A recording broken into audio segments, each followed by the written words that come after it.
Hello, in this video we'll be doing a fingerprint speed test between two different phone model and tablet. And this one is Huawei P50 Pocket and it has its fingerprint scanner right here. And this one is Samsung Galaxy Tab S8 Plus and it has its fingerprint scanner right here.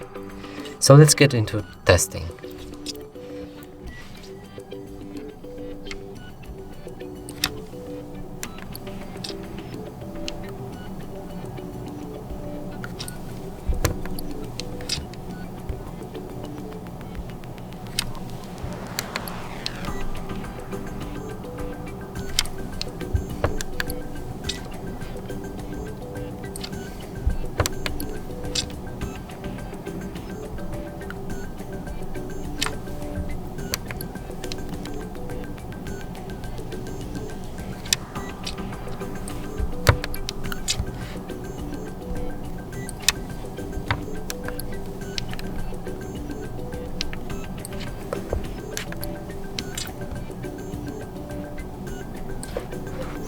That's it for this video. Hope you like it. Please consider subscribing to our channel, leave a like and a comment below.